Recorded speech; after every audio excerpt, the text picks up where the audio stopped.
try! Fans have got the try! What a try for fans! Green was a striker, not a right winger. Oh, Bruno!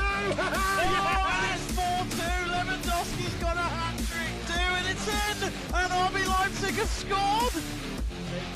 Oh, and he has! He has as well! Oh! Did he win it? Hey, who? Not John. I don't think it's John. Oh, it's copied and it's 32-30! Oh my god! Wow! Take a bow. I'm standing up. Hello there, and welcome to Let's Talk Sport. Today it's Forest Arsenal, and I'm glad to be joined by a Forest fan and an Arsenal fan. I pointed to the wrong ones. Got Conor supporting Forest today and Miranda supporting Arsenal. How are we both? Good. And you, Conor? Yeah, doing all right, but we'll see in about 2 hours' time, I think. Oh, yeah, obviously, I have to see till the end of the match. So, Yeah. just a quick look through the lineup. The last time these two teams played was in the AFL Cup, but who cares about that? Last time they played in the FA Cup, Nottingham Forest caused an upset, which was Wenger's last FA Cup, sadly enough. And starting today for Forest, we've got Samba in goals, Spence, Worrell, McKenna and Cook in defence, Garner, Colback in the holding midfield roles, Johnson, Zinkham, Nagel, Yates supporting, Davis making his debut for Forest Day in attack. And for Arsenal, a similar system, 4-2-3-1, Leno, Tavares holding White, Suarez in defence, Lokonga, Patino in centre midfield, Martinelli, Odegaard, Saka supporting Nketiah up top. So, predictions from both of you today. I've got Connor's already up on the screen because he told me just before we started streaming. Connor, you're predicting Arsenal just edge this, or maybe just win by 1 or 2 goals? Yeah, I think so. I think the Arsenal team that's out at the moment is still a strong team, and they've been playing great in the Premier League. So I think they'll still get the better of Forest today. But I'm quite confident that we'll be able to nick a goal, and especially if Keenan Davis on loan from Villa can hit the ground running, should be a good game, I think, for Forest. But I'm not expecting a repeat of the 4-2 absolute thrashing of Arsenal a couple of years ago. So we're gone for 4-2. What 2-1 even to Arsenal. And what are you expecting then, Miranda?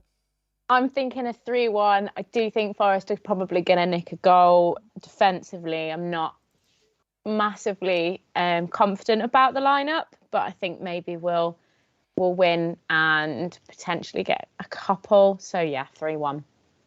And who is it they're facing in the next round? Connor, you were paying attention to the draw just before coming on. It's Leicester City, I think, in the Yeah, next Leicester round. City. So a bit of a derby for Forest if they progress, and a bit of a meeting of the Premier League teams for Arsenal. They're current holders, defenders, Leicester. aren't they? Yeah. That's correct as well. Yeah, The current magic of the holders. cup is still alive. Yeah. Anyway, we're close to kickoff here, and I think it's Forest kicking off. I noticed one thing. I want to mention this. This is the first before I forget it. On Arsenal's bench, there's a player called Mahand. So I'm hoping he comes on the pitch, and you could just put holding my hand, and it's just written in the stars. That's all I hope from this match. It's just some sort of pun, because holding his name is there for a reason. Yep. And now we're off. Underway. Well, I might be a bit delayed to you two because, I'm slow. So, I'm going to firstly go to Conor about Forest. They've recently changed manager, or recently, shall we say that, and they're looking to be a much better team. What are Forest's prospects for championship playoffs this season, or is that a bit too ambitious? If you said that to me when Steve Cooper took over, I would have said that's way too ambitious, because at that point we only had 1 point in the championship, and we were looking like we were going to be fighting against relegation for most of the season. But then everything that happened with Derby and Reading took place, and plus our own form kind of changed around a little bit for us, where we went on a great streak where at one point Steve Cooper was arguably the best manager in the championship in terms of points earned. And that's managed to get us to where we are now in the table. which I think is 9th around about now, if I remember correctly. Yeah, so we're outside the playoffs at the moment, but it's not too far of a stretch to think that Forest could finish in those playoff positions. But the championship's always competitive every single year, so it'll be a really tough task for Forest to get into the playoff picture. But you have to go by form a lot of the time in football, and at the moment it's showing that Forest are competing for those playoff positions. So we're up and around there, and hopefully, come what may, we'll be in the playoffs. But at the same time, I wouldn't be too disappointed either if we're not in the playoffs because of the start of the season that we had. So yeah, I'm hoping for playoffs, but I won't be too disappointed if we're not in there. And just to ask Miranda the very typical question I think every Arsenal supporter gets asked, do you believe in Arteta? Do you have faith in him? I had really strong faith in him to begin with. And I always think, for me, the problem at Arsenal is not the manager at the moment. The problems are with the club higher up. I'm not a big fan of Edu. I think there are probably a lot of problems there with the board too. And I don't think changing manager would help the situation. Even if Arteta isn't the man for the job, that's got to get sorted out first. I really did like Arteta. And then I went through a little bit of a period at the start of this season where I was like, maybe he can't do this. Maybe he's not the man for the job. I really like him. I think he's strong, but maybe he's not what we need. And now my faith has returned in him mostly. And maybe a credit to him, potentially in a weird way, is how poorly we played against Man City, particularly in that second half, where the players just lost their heads. I wonder if we can put that down to Arteta not being there, and not having him there could have resulted in some of the ridiculous decisions players decided to take into their own hands. I think credit's got to be given. They were really good in that first half against City. I was really impressed with that. But I felt like particularly Gabriel was very headstrong. That was not, to enter into a debate with the referee, it's just not worth it. Like, I'm a big believer that you shouldn't really be able to affect the referee at all as a player. And I don't feel like any of the decisions went against them. I don't feel like it was a bad reffing at all. But they just seem to lose themselves a little bit. But, looking at that match compared to when they played City at the start of the season, it wasn't a 5-0 loss, so we'll take that. And just early on here, Leno called into action. Nottingham Forest are starting on the front foot. Leno is a big talking point. I was baffled that he got dislodged from the starting lineup so quickly for Ramsdale. You probably weren't in our Let's Talk Sport chat when I was the one constantly saying that Ramsdale's a good keeper, and the only person when he just left Bournemouth, I was getting mocked by Burgoyne and everyone in the group. Now, Leno can't start except for in an FA Cup match, so I just think that... Are you collecting receipts, Seb? Is that what you're doing? Every time I'm on a stream, I will mention that I was the biggest advocate of... I love Ramsdale. He is a really good goalkeeper, just harshly criticised for nothing. And I will stand by that. What confused me more was when they decided to keep Leno over Martinez. And I think that was probably an Edu decision. Or I like to think that it was anyway. That was the one that really baffled me. And then you see that we've, in the last transfer window, we bought, I'm not sure how to pronounce his name, Okawania, as like a third goalie. And Arsenal have now come out and said they're going to potentially look to sell Leno. But when we sold Martinez, that's when we were in the problem position. Like, we had Matt Ryan on loan, then we dreadfully bought Alex Runarsson. And I was going to mention Runarsson. That was something else. Well, I don't know why we get in this constant cycle of we get a new goalie that's good, so we immediately sell the second one and then have a problem because there's no one decent as a second goalie. Leno's a great second goalie. Well, I don't know why you wouldn't keep him. Well, all right, he's not my first He's probably choice. An asset that you can sell right now, depending on how Arsenal's finances look. He's not a goalkeeper that wants to stay on the bench. I wouldn't say he's an amazing goalkeeper, but he definitely doesn't want to stay on the bench. So I think but that's while why he's still I think a sellable asset, could be a good idea for Arsenal to cash in. But if we cash in and then we buy someone else like Runason or we loan someone else like Matt Ryan, then we're just in the same position as we were before. If we can convince Leno to stay, then at least we have a fairly good second goalkeeper when we need him. It's always this curse of the Arsenal goalkeeper, isn't it? It seems like for years on end, there's always been I'm just thinking of how catastrophic Szczesny and Fabianski were at Arsenal, and yet they go on to different clubs, and wow, their careers just take off. So, is Ramsdale breaking the curse? I'm saying he is for the moment because he's just that good. I'm a bit disappointed with Arsenal's kit here. Can any of you read the numbers? Do you know what it is though? It's some campaign they're doing with Adidas against knife crime. So it's like it's no more red, like no more bloodshed, I think. But yeah, the numbers perhaps haven't been thought through very well. No blood shed. Okay, so if no blood was shed on this extremely white kit, trying to see the correlation here, but I'll look into that at halftime maybe. Just not. Well, it's because Arsenal's kit red, isn't it? So it's prominent. It's the prominent colour. So you have a campaign to not show that colour, then it raises awareness of knife crime, doesn't it? Okay, fair enough. That's completely flawed my thinking towards it. Yeah. Anyway, to this match. I haven't been watching because I've been watching YouTube, but how has it been looking so far?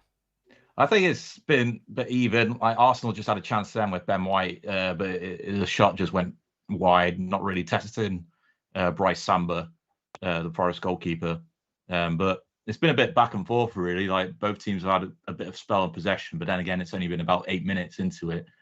So you can't really take anything away from it. But I think Arsenal, Arsenal on the break here now, looks like. I think we'll mostly see Arsenal on the front foot throughout the match, but Forest defence has been okay throughout most of the season so far, so it should be able to hold on for at least a couple of minutes or so.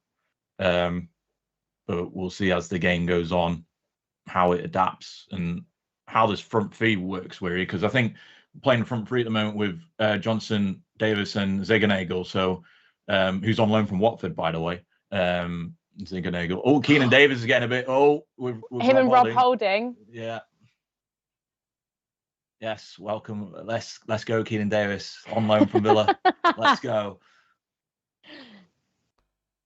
Oh, the refs having a little chat. Now they're hugging. There we go. There we go. I've got to say, for a side like Arsenal who want top four, having a player like Holding constantly play just worries me. He's not my first choice. Well, I don't think he's anyone's first choice. I doubt he'd be anyone in the Premier League's first choice except maybe Norwich, because I don't rate Grant Hanley, but I just don't think he's that good. And I think that's a big problem with Arsenal. They've got a reasonable amount of average depth. I'll say average, not great depth, but average. I mean, I know he's not. I mean, obviously, in his position, he's not likely to score a lot of goals, but in his 4.5, almost 5 years at Arsenal, he's not scored a single Premier League goal for them at all. And there have been a few headers where I think perhaps if it had been someone else in that position, it would have gone in. Like Gabriel, who's actually quite decent at scoring goals when he gets in those positions. Love Gabriel. He's my choice for new captain. And I think this is why Rob Holding's playing in the FA Cup as well. Arteta wants to give him game time and to give him an opportunity to prove himself, really. Otherwise, I think Arsenal probably would be looking in the market to get a centre-back that can play that reserved role behind the starters in the league. And, Ben White as well. I don't know if you think it, Miranda, but does he still have to prove that price tag that he had in the summer of 50 million? Oh, 100%. I mean, when he made his debut, I was... What's going on here? What was that? You see that? Pass back. Yeah. Oh, wow. Leno chesting the ball out of play there. I'm getting horrific PTSD of the last one, maybe not the last one, but one of the matches that Craig Pawson refed of Arsenal's before, when they played Wolves and Leno decided to handle the ball out of the box for no apparent reason and just forget the rules of the game. But Tavares also, I remember that match against Liverpool, bad back pass, conceded the goal. You were saying, Conor, about White having to prove the price tag. I was just asking Miranda if White needs to prove the price tag of 50 million, if he's proven it yet, given that we're in January now, and it'll be another opportunity for Arsenal to potentially buy a centre back to play in that kind of like reserved role behind what they've already got. I'm more impressed with Tomiyasu as a buy from the summer. I think the price that we paid for him was, a much better steal, as it were, in terms of buying players. And if Gabriel and White were competing for that position, I'd still pick Gabriel every time. I mean, I know they play alongside each other usually. In his debut match, I thought he was really poor, and I was like, we've made a big mistake here. I think he is slowly proving himself. He's warming into it. I don't know if that's a case of it's a completely different style of play to what he was used to at Southampton, or whether it's getting to know players and how they work. I think he's warming to it, but he's still, in my opinion, not quite there yet. I think there's a reason for which teams didn't want to spend 50 million on Ben White. They were put off by the price tag. I'm a big fan of his, but I think 50 was a bit hefty. Yeah. For Ben White. It seems a bit much. And I liked some Twitter comment that I saw the other day. It was an Arsenal fan saying, "Oh yeah, we're not trying to buy a title-winning team. We're trying to build one." Yeah, but there has been a lot of money spent, like £250 million on that squad. I mean, didn't we spend the most money in the transfer window aside from Man City or something? Like the second most spending. And typically the criticism of Arsenal is that they don't have the money to spend on those players. We do. We just spend it in the wrong places. Well, it didn't for years with the Emirates being on their debt list, but now Arsenal have money. Yeah, on that. no. So I don't think there's any problem there. There are poor investments. I'm still very confused about why we paid 72 million for Pepe. That doesn't seem to be worth it for me. Lille are great at these deals. They've done it all the time. Osimhen, they managed to sell for 80 million. Granted, he might be worth that one day, but they still managed to sell him for an absolute premium fee. So I can get how teams are misguided by Lille's price tags. I think perhaps it was that they went for Wilfried Zaha. It didn't come off, and they were just desperate to try and get a forward or someone who can double as a striker, and so they just went, yeah, we'll pay that. And in my opinion, he is very much not worth that. I'm still surprised Zaha hasn't done like a Peter Odemwingie and drive outside of the Emirates, because he's wanted that Arsenal move for so long. You know, I mean, I'd like to see him at Arsenal. At this age, I'm not sure. And plus his temperament is worse than Pepe's. Pepe's not playing now because he's got a bit of a short temper, and Arteta didn't like. Well, I think it was last season when he got a silly red against Leeds. Oh, well, that makes sense because Xhaka is so calming, and we play him a lot. I know, right? It's a bit counterintuitive, but Xhaka's a weird one. Xhaka is, when he's really good, he scares me. Like when he was playing really well against City, and I think I sent it into the chat. He's playing too well to not scare me now, and he gives away the penalty. I think probably what it was. I mean, at the end of last season, there was the thing that he was going to go up for sale. Jose Mourinho wanted him for Roma, and then I think maybe perhaps Arteta and Edu got blindsided by how well he played for Switzerland in the World Cup, and they were like, "Oh, sick! Yeah, he's ours. Let's keep him." And then nothing like that. Yeah, I do like Xhaka sometimes, and I also hate him sometimes. But he adds to that big problem that Arsenal have in midfield. They have so much depth without having any outstanding midfielders. Yes, I know what you mean. Like Elneny, Xhaka, Lokongo, Partey. They're all decent in some senses, but none of them are obvious starters. Yeah, even Partey wouldn't argue he should be a starter. Partey's horrific at aiming balls on target. There's a stat on that where the most shots that lead to nothing, and I think Partey was up at the top of that list. Well, it wouldn't surprise me. I mean, Xhaka's a liability, but I suppose he's a bit of fun. Is he going to pass the ball, or is he going to randomly strangle the opposition's player? You never know what you're going to get. Oh, I love Xhaka for that reason. You just don't know what you're going to get. He's so unpredictable. Oh my word. And after 15 minutes, still 0-0 here between Forest and Arsenal, but I think this could get a bit heated, this match. It's had a few scruffs already. I'm not sure what you would think, Miranda. Would you take top 4 or an FA Cup win? If I were going to pick one, Yeah, we don't live in ideal worlds when we do hypotheticals. I'd probably take top 4 because I think that would give us the confidence to go forward into next season and go, actually, we're not rubbish. And, you know, we've won the FA Cup 14 times. I'm sure we can let someone else have a go. Sound like, you know, Arsenal's women did that this time round as well. Just let Chelsea have the FA Cup. It's an Arsenal thing. It's a donation. Yeah. Really. Yeah, one of the most caring clubs in the region, Arsenal. I don't know if anyone saw that FA Cup final, but the women's FA Cup final. But no, I missed it. I wanted to, though. It was very horrific from Arsenal. It just looked so easy for Chelsea. God, that's unlike us, just throwing something away. The main comments were, oh, Arsenal's men's mentality has transmitted into the women's team. Probably. I'm already impressed with Davis. He's causing a few problems for Arsenal. He was He's deemed doing not well. good enough for Villa, wasn't he? Or is this still a project? He's a young player still. He played a little bit in the championship season when he was like 19, but now I think he's 22, 23, and he'll be 24 in a month or so. Yeah, so he's still a young player, but he's not really had a lot of game time, I don't think, for Villa. So it'd be nice to see what he can do here for Forest today. And he's pretty good on that front foot. I was just looking at, you know, we were talking about Rob Holding before, and it scares me that he's younger than me. And I remember him playing for Bolton in the Premier League.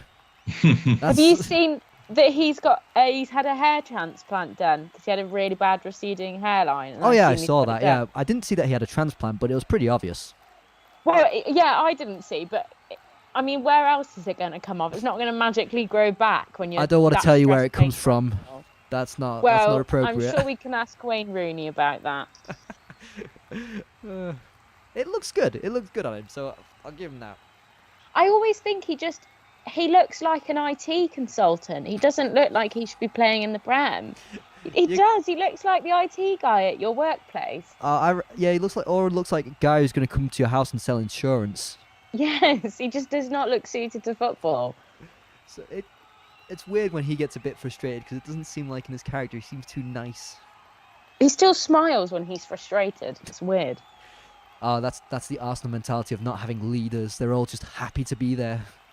Oh, well, I assume you've seen this thing with the Arsenal captaincy about they're going to do a 4-way leadership team or something. A 4-way? That's weird, but yeah. It's going to be Lacazette, Holding, Xhaka and someone else, I think. Yeah, I knew Xhaka would find a way of getting that armband back. I just knew it wasn't over when he said it, when he got the armband taken off him. Ah, that wonderful Crystal Palace display. Yes. Always in the memory. A few comments. Luke. Oh, it's basically people we know. Luke saying, "Come on, Forest." I guess Luke really doesn't like Arteta. I'm not sure where that stems from. I'm just joking. Every time Luke has been on, he has constantly criticised Arteta, saying he doesn't know what he's doing.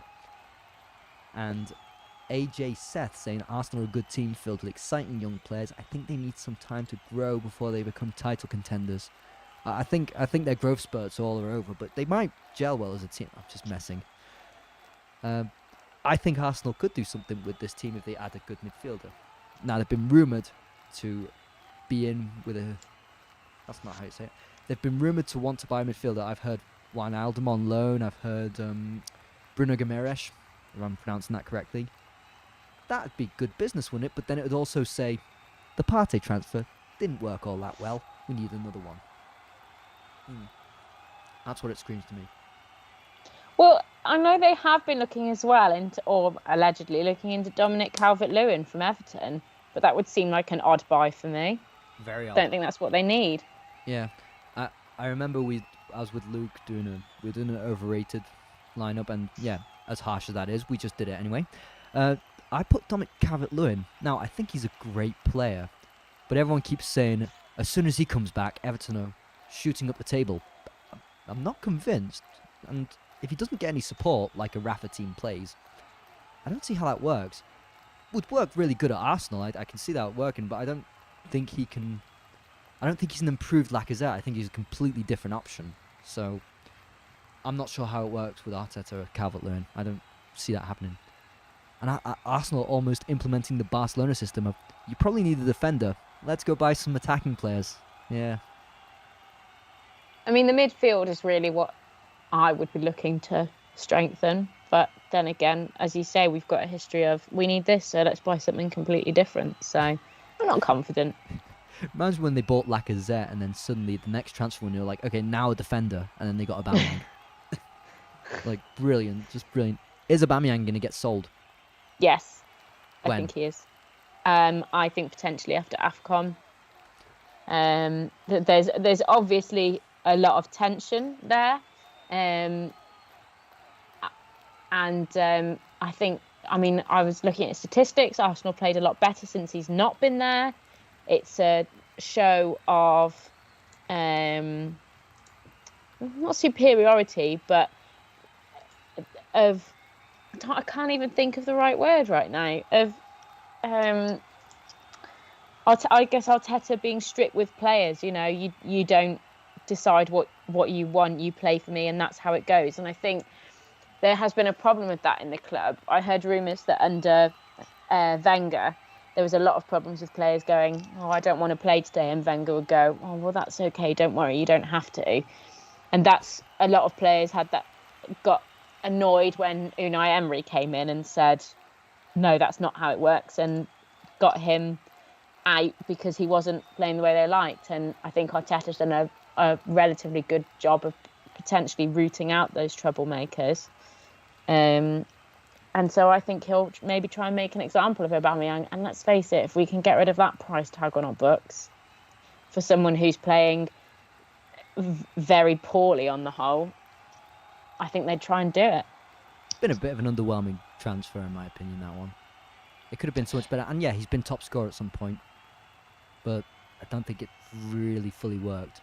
They should have capitalised last summer and sold him for a lot of money then and invested that money into younger players. But they didn't. And I'm sure someone would have been in the market for him before, but not exactly now. Yes, indeed. Although I did hear rumours of one of the European clubs being interested in him, though. I can't remember which one now. I'd guess Milan maybe back there. Potentially, yeah. He'd be one of the youngest strikers there.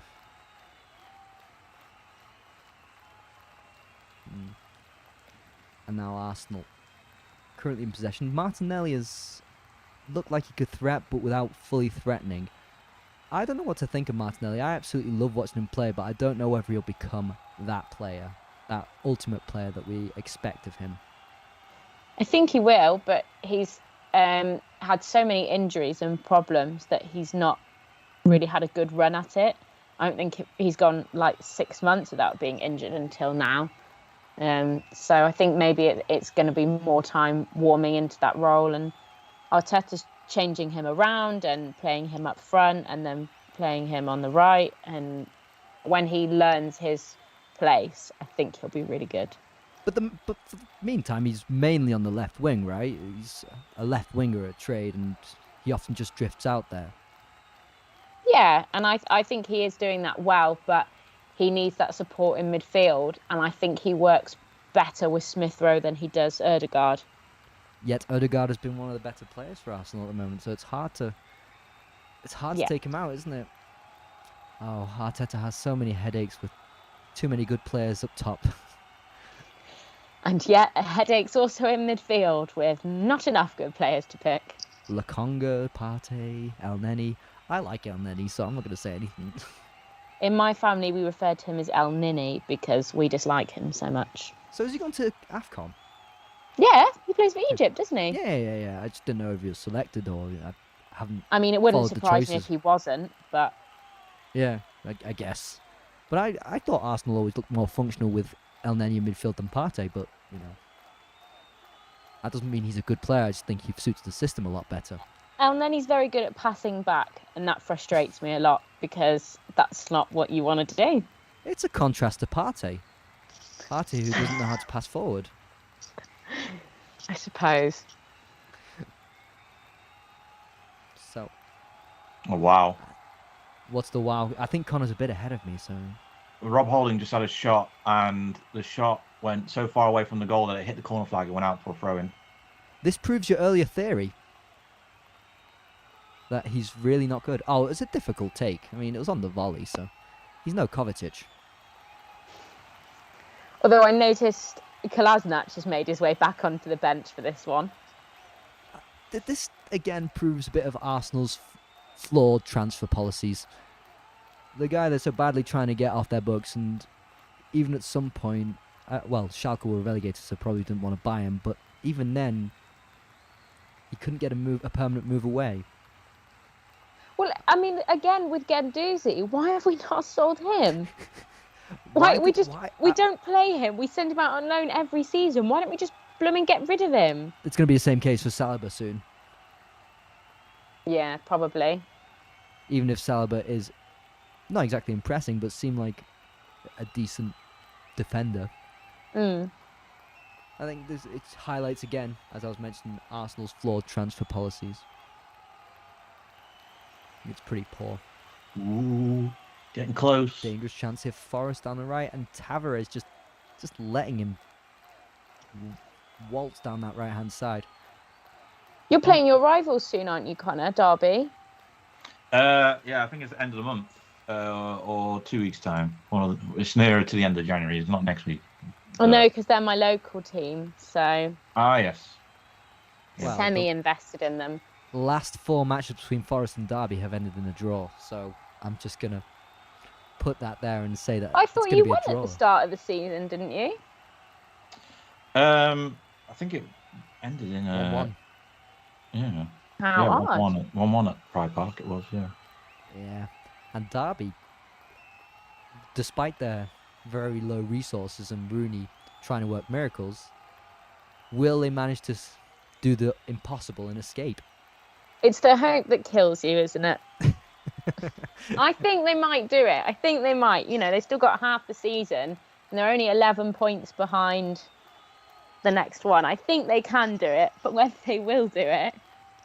Because I think we mentioned at some point how many points they had to average a game to survive, and they're currently going beyond that, so who knows if they maintain it. It could be doable. Now, I'm not what to say, I don't particularly watch them, so I can't judge if they will or not. But in their 3 matches over Christmas, they got 2 wins and a draw. So if they could, you know, and those weren't against clubs at the bottom with them. Those were against top 10 clubs. So I think that they are capable, but will they do an Arsenal and just let it go? To an Arsenal, there you go. Well said there. It is currently 0-0 and 30 minutes in. Don't think anyone's had clear-cut chances in this game. They've looked to threaten, but no real... There was a chance from Eddie Nketiah there, wasn't there? Yeah. Yeah, but it's an Eddie Nketiah, so automatically XG is lowered. Thinking back to the miss against Everton. And he's another one, I think, from Arsenal that... I'm just not sure why he's there. I think it shows that they're not ambitious enough that he's the best second striker they can put on the pitch. Now, he might be a nice guy for all, I have no idea, but he's not good enough. We should do with him what we did with Joe Willock and sell him to a lower placing Premier League club. Now, everyone was saying, you know, after Joe Willock's scoring festival in Newcastle at the end of last season, why aren't Arsenal taking him back and making him start? But I still even think in that period where he was at Newcastle, he's not really good. He doesn't really know how to do a lot. He's just very athletic. He can run very fast and for a long time. But apart from that, he basically falls over his own feet when he's got the ball. He's all right, but he's not the sort of person you want in your team if you're a club fighting for top 4. And that as well. I think even fighting for the top 10 spots in the Premier League, he's not good enough. And I think this season as well, Newcastle's shown he's just looked passive in midfield. He's not really done much going forward. Don't know. I don't think he's ever been good enough. I thought that at Arsenal. I think that at Newcastle. Wow, I'm just slating into these ex or current Arsenal players. Kieran Tierney's warming up, and he's one of my favourites because he's the only one who tucks his shirt in. I know. I thought that was weird that he tucks his shirt in. I never find that comfortable. But anyway, why is Tavares looking like he's injured, or is this completely tactical? Potentially tactical. They've put out an average team, and they're maybe now worrying that they might have to put a little bit more effort in. No. That was perfect timing. I was all there. In the moment, that was. But I don't think is Tavares the corner. change that you have to make. Should be a corner. No, but I think maybe it's a strategic in terms of mental changes. You know what I mean? The mental I changes. can't speak. The mental changes in changes. there. The changes in there. Yep. I just saw that shot from Lukonga. Was it Lukonga? I hope I got that right. Yes, I believe so. It's difficult to read the numbers on the back of the shirt. You I'm really hadn't having a hard mentioned. time with this. I remember watching I was watching coverage of Arsenal versus I don't know who in the Premier League, and it was really, really bad. There were these French commentators, and they kept saying party, and then when party passed it to Lukonga, they said party again. And I thought that was just I was horrified. They do it on Sky all the time. I've been listening to or watching matches on there, and they're like, "Wow, that was a reckless tackle from Saka," and you're like, It's "Really? it's Saka's not horrific. usually one to make a reckless tackle," and they're like, "Oh no, that was party." But can you not? Could they not see it when they said like party to party back to party? Oh, come on! I mean, that's sloppy. Looked like Ben White was pulled in the box there, Yes. so that could have been a penalty. But no VAR in the FA Cup, so Well, there is VAR. It's just not at any ground that's not Premier League. So they had it in the Newcastle same game one. yesterday against Cambridge. I thought they completely banned that because it was unfair. Or I could No, have they dreamed should. that. It should be across all the grounds or none at all. Yeah. But it seems that they're very comfortable with it allowing to take place at Premier League teams, but not anywhere else, even though it's a bit unfair. And And on he comes. Yeah, it's weird that he's making a change at the 33rd minute. It would seem a bit early for my liking, but It's always we don't know. It's always despairing when you get taken off in the first half when it's not an injury. yeah. And also, I don't think he's been playing particularly poorly, or He just made Well, a bad back pass at one point. I think it just shows respect towards Brennan Johnson and Zuckernagle that have been brilliant on that right flank for Yeah. Forest, just dominant. I was going to say, yeah, he has looked passive defensively, Tavares, but I think he's not the only one capable of that in this Arsenal team at the moment. I think Patino could be a really good player, but I've not really seen much of him when Arsenal have had to defend in midfield. And Tavares looks notably angry. I think anyone would be if they were taken off after 30 minutes Yeah. without an injury. But if it's not like for like, you can say, oh, the system had to change. When it is like for like, it's a bit embarrassing. a yellow card for Forest. And that was Clipped his ankles, no Yeah, reason to do that. it was an obvious yellow card, but no need for it. Or is that Zinkernagel? I've got to get that name right. Not an easy one. I say Zinkernagel, but I don't know. You might be correct. Yeah, no, I have no idea. I'm pronouncing it phonetic by phonetic, like. Seb, can I ask why you're wearing a scarf indoors? Oh, okay, sorry. Because Yeah. he's got no central heating, that's why. Okay. It's not exactly wrong what Connor says. It is very cold in this country as well. Outside today, it's been along the lines of -5, so it's been very cold and snowing. Secondly, because our good friends, I think you're aware of this, Miranda, but the viewers won't be, that Shrewsbury played Liverpool today in the FA Cup. We have Jamie Burgoyne, who gave me this scarf last time I was in England, of Shrewsbury Town FC. A very nice gift. And for good luck to the Shrewsbury Town team today, I was supposed to wear this. And for all anyone knows, I was wearing this today, even if I forgot during the match. That explains why they lost then. Exactly, the good luck charm was not there.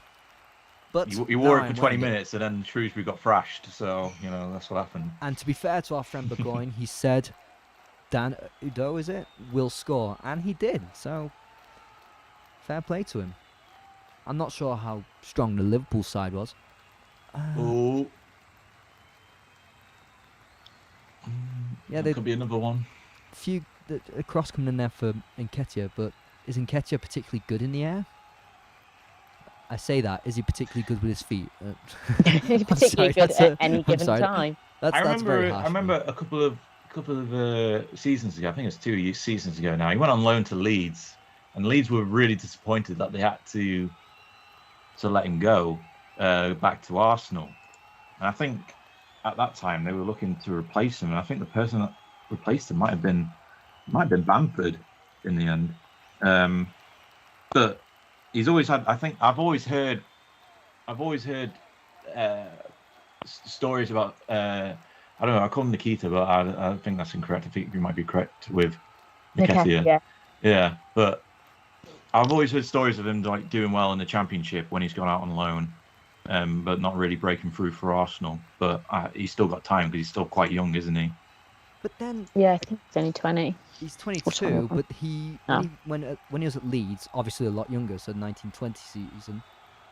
He played 17 games and scored 3 goals.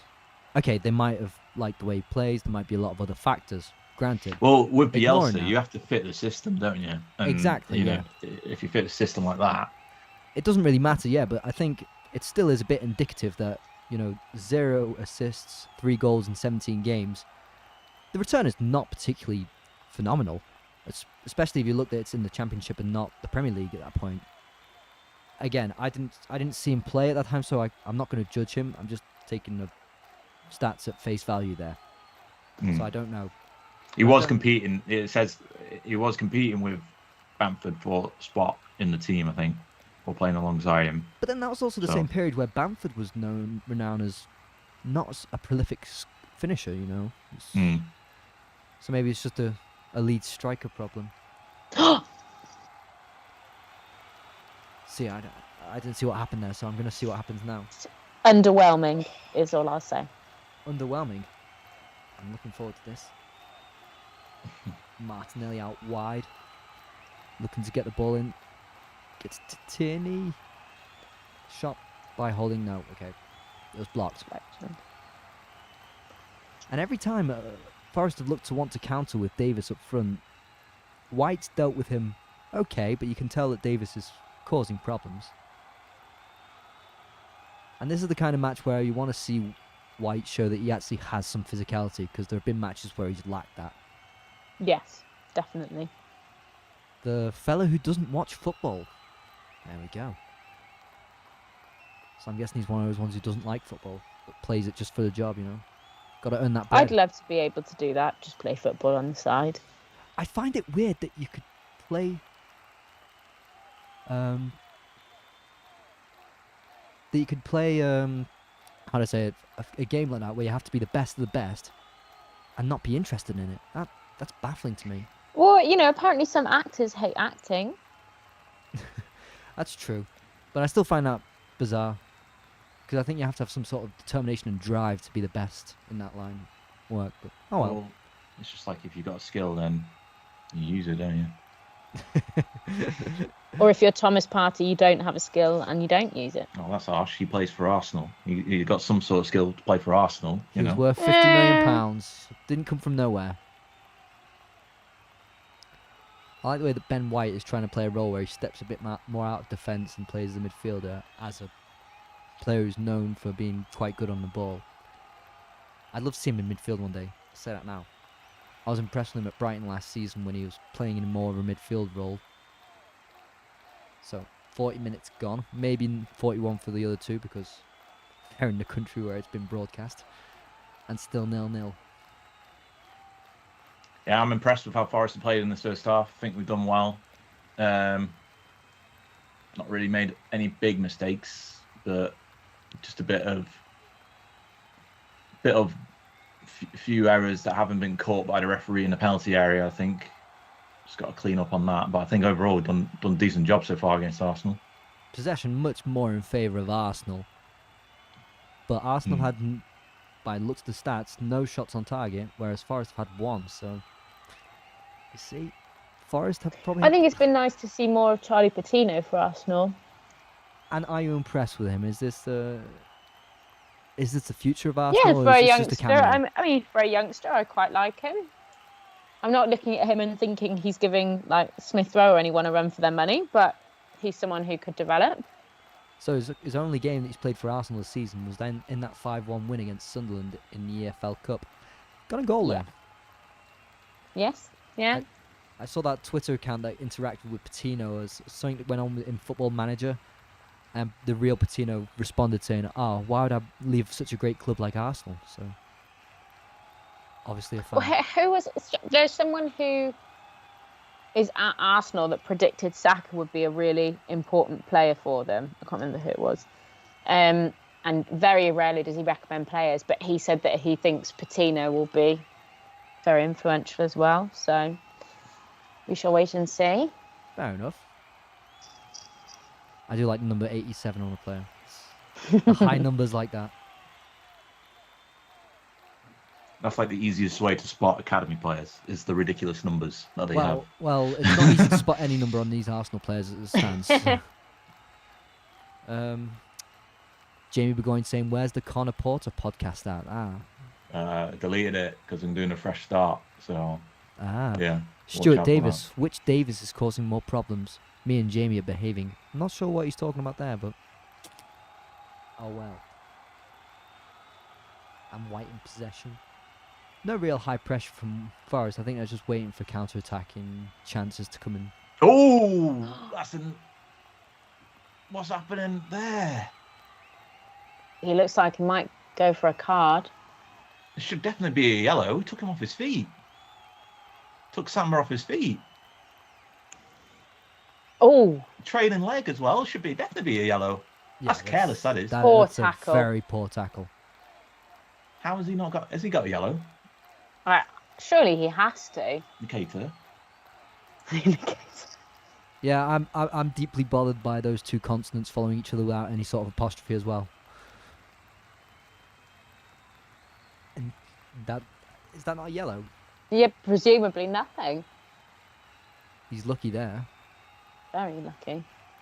There's no real intent to get the ball as well. The ball's long gone. Gone. But Samba getting away. Samba knew what was happening. Nketiah was flying in there, so got the ball away quickly.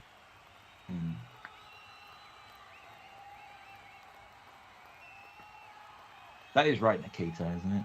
Nikita, I don't know. Nketiah. I think Nketiah. as soon as you're saying I was someone's just name, thinking about that for the last 2 minutes. I pronounced his name incorrectly again. I think we have a I liberty hate to when say I it however pronounce we names feel is incorrectly. necessary. There is a commentator on Sky that refers to Bukayo Saka as Bukayo Saka. Yeah, it's really bothering. There's a French one who says Reece and James for Reece James. Okay, no. I've got to mention this to you. Do you want to know how French people pronounce Hughes? Go on. Ugas. And I can't deal with it. I really can't. Poor pass there. Oh, Stuart. good Free challenge. kick.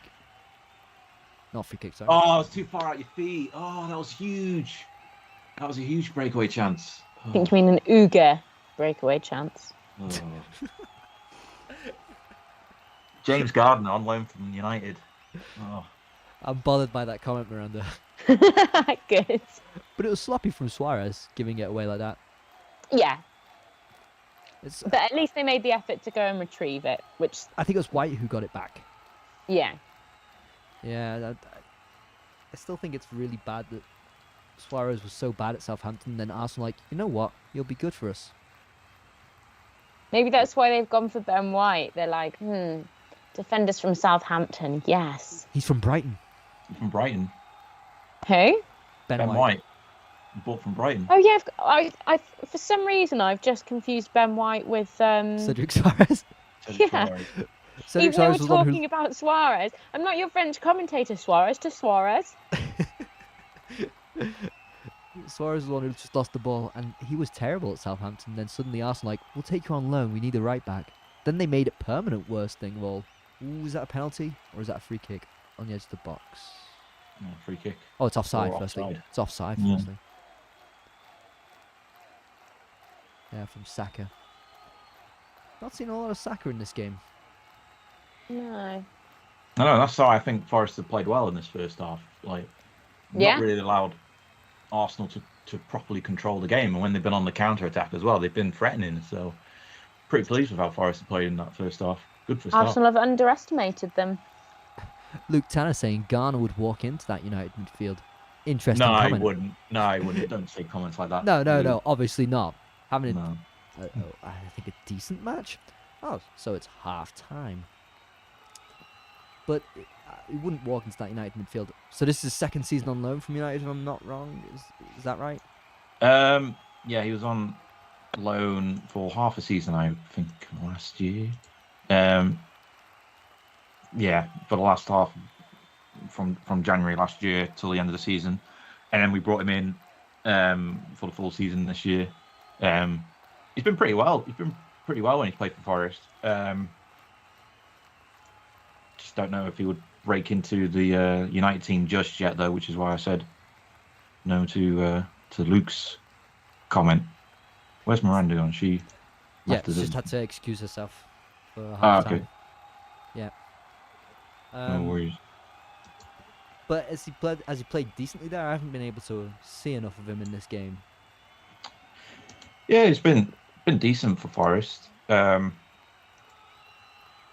Like, I think it would do him good to go on loan to a Premier League team. I think next year, just to continue that development.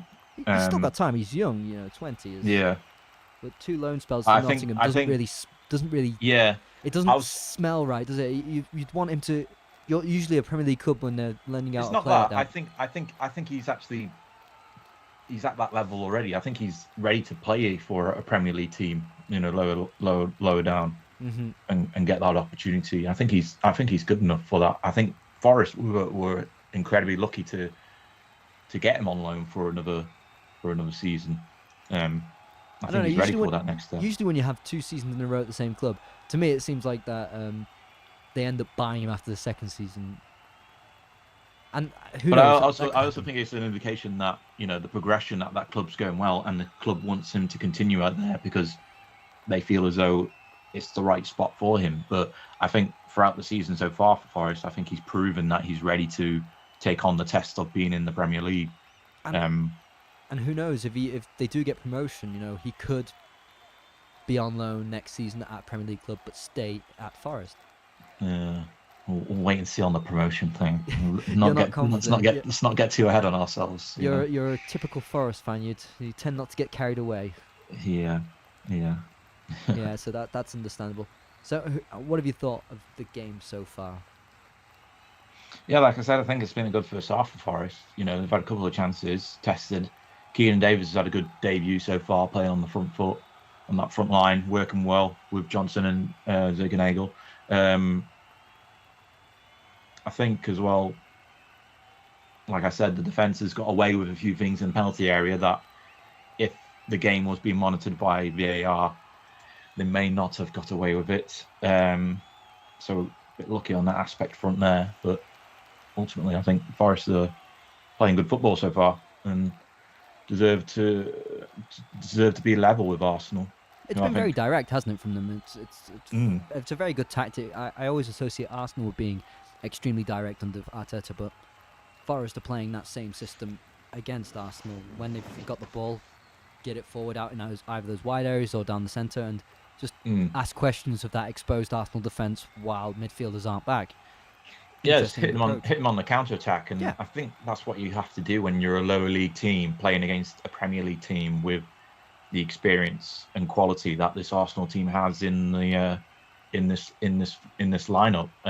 You have to take the advantage of the space that's being left from when Arsenal move forward, and that's what Brennan Johnson and Ziganagel have been doing on the wings, and why I think Arsenal were forced into a change to bring on Kieran Tierney. That's got more of that experience to try and stop that. So I think it's been a good first half for Forest.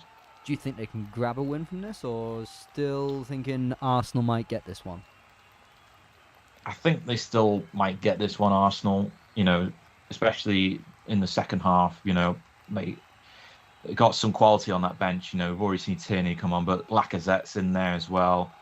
They could easily just call upon him, and we know that he can find a goal for Arsenal when required to do so. So I think this is still very much the ball's in Arsenal's court to control this game, and with a few changes off the bench, I think that could easily be done. But whilst that's not taking place at the moment, I think is a prime opportunity for Forest to try and get the opening goal in the game and take advantage of the game of how it's being played so far at the moment, where it looks as though Arsenal are being forced into possession and playing it that way, and Forest just hitting them on the counter attack, and is working well for Forest. So if we can nick a goal, then Forest can go back into that that compact shape in their own half and play the rest of the game that way and try and draw out the win that way. So I don't see Forest winning like 2-1 or anything like that. I think Forest would have to win this game by nicking it out through a low scoreline. And so far it's playing into that way. Forest just need the goal, I think, to get it done. Mm-hmm. Yeah, and I think if Arsenal were to win this, they need to replace someone like Nketiah. Nketiah, I don't think has enough movement off the ball, doesn't offer many solutions in the box when he just stays very static. And if they had a Lacazette who would be roaming around those areas, pulling players out of position, that would be a lot more interesting for Arsenal. But if Arsenal don't bring on Lacazette, say for a lack of fitness, who knows, then I don't think they've got many options to break this Forest team down. They're just showing the highlights to why Tavares went off, and it's clear that he made quite a few errors. But I thought he did bring something while going forward, a lot more than Suarez. But yeah, obviously. Yeah, but that's not his comparable though. It's what would Kieran Tierney do in that situation? I don't think he would make those kind of big errors, and that's why Arsenal forced themselves into a change, because it was giving up Forest an opportunity to push forward down that right flank. So I think that was a smart change by Arteta. Whether it will be the right one come the end of the day, we'll have to wait and see, because it could be a situation where Forest are just good down that flank today, and no matter who plays there, they would struggle to play against this Forest attack. Mm-hmm. So it looks like Forest are actually playing a 3-4-3, where they've got 3 at the back. Cook. I was questioning whether Cook could play left back with Conor before this, but now it seems like he's in that centre back role with McKenna and also Worrell. I think Arsenal, they don't change anything. I mean, Tierney's one change, but if they don't change anything else, then they'll struggle to really break them down. I like what Martinelli and Saka can offer, but they've played a lot of football, haven't they? I remember the last match, Saka against Arsenal, where against Manchester City. Oop. Excuse us, some technical problems there.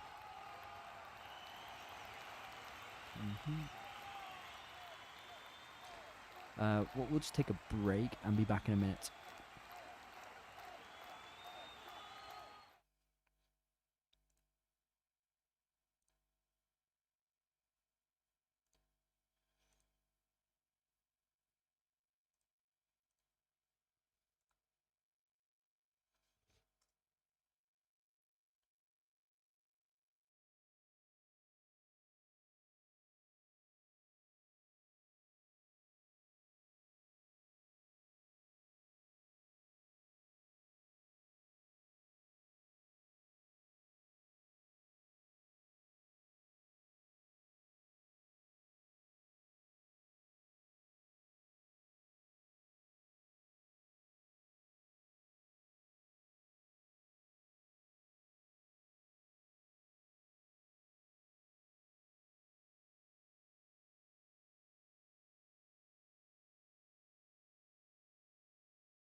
sort this out.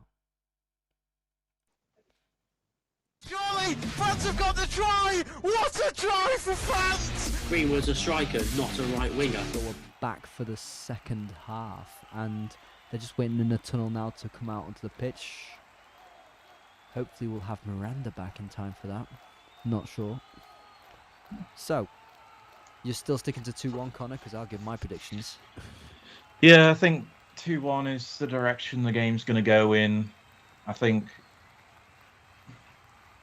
I don't know. Well, at the moment, it looks like Forest could potentially push it after that first half performance, but ultimately you would think the Premier League side will prevail at some point or another. So... Yeah, I think Forest could nick this. Genuinely, I was looking at the stats just at half time there. Ball possession, Arsenal obviously dominating, and we saw that in the first half, 66%. 6 shots to Forest's 1 shot. No shots from either team on target. So, something has to improve. Yeah, I mean, I think both teams have had opportunities to break through. Just defences have been holding firm and... Good one, holding. Holding Just firm. For a match that has had no shots on target, I don't think it's been that dull. I mean, No. You obviously make an assumption when no shots are on target, right? Yeah.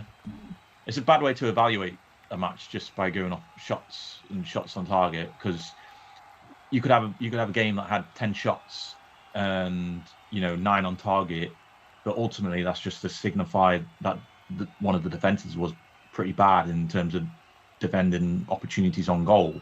It's not to signify that the game's good. Me, it's just subjective, I think, to say whether a game's good or bad. Like, and everyone likes their flurry of goal games, but some people appreciate the value that comes from a battle in a 0-0 or a draw. So it's all subjective, I think, in the end. Yeah, of course, yeah. And from a perspective of a fan as well, take the game with Forest at the moment. Forest are having a good game. It's 0-0 against Arsenal, a Premier League team. Arsenal fan might think differently, playing against a Championship team yet to break through on goal. So it's that's how I think you just have to look at it that way. But yeah, ultimately Forest will look to continue on from what they did in the first half, I think, and roll that into try and break down this Arsenal defence, which at times has been a bit shaky, but ultimately he's been holding on for now. Cedric Suarez conceding the free kick there. And I always forget that Jack Colback, yeah, is playing, and I just can't. I've not watched him in the Championship because I don't really watch Championship, but I always associate him with Newcastle. It's just always weird, and this is his 4th season at Nottingham, so I don't know. It just seems weird to me. I remember him a very young player, now 32, so coming to the end of his career. Yeah, he's been a good player for Forest. He usually plays in kind of midfield position, but he's been filling in defence as well on that left side, and it's doing well for him, I think, especially in that kind of wing back position, because then that does give him the freedom to play a bit in more midfield, and flex out that way in the midfield and use his attributes there rather than being a truthful defender like we've seen in the past with the proper fullbacks. He's more of a wing back, I think, for Forest in that position rather than a proper fullback. So yeah, it works for him, I think, and he's doing well. Forest in possession here. It was a poor ball from Holding, and Forest are looking to get the ball in the box on numerous occasions here. Been well defended by White, then Martinelli, but Arsenal can't get out of their own final third. It's pretty poor from them. Really bad passes in the second half.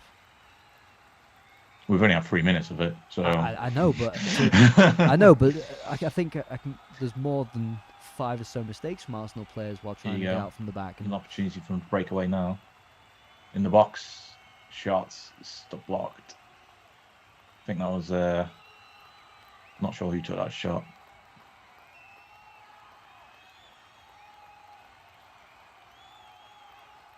I'm liking the look of Nketiah Spence. took that shot. Yeah. I'm liking the look of Spence the way he's playing. So on loan from Middlesbrough, and a really young right wing back. Is that it? Yeah, he's had a good first part of the season for Forest. It was really surprising that Forest were able to extend his loan, I think. Or I don't know if they extended his loan until the end of the season or if it was originally going to the end of the season. But the point I'm trying to make is Middlesbrough are in the playoff hunt against Forest as well. So I thought he might have been recalled to do that. But maybe Middlesbrough are thinking, well, we're going to have to play against Forest one more time now. And they're not going to have Spence with them. So maybe we can use Spence on Forest to help our own playoff ambitions by taking points away from those around us. So it's one tactic like any other. Yeah. You know, you aid a rival to help take down more rivals. But yeah, Spence has been great on that right wing. I hope Forest are able to seal the deal and make him a permanent transfer. But that'll be a tough task, I think, if we don't get promoted, and then if Middlesbrough do get promoted, it'd be tough to buy him because there'll be a lot of attention on him after the good season that he's had at Forest so far. Well, it'd be tough to buy. I mean, tough would to he buy. get? Would he get Premier League attention as well, or would he not?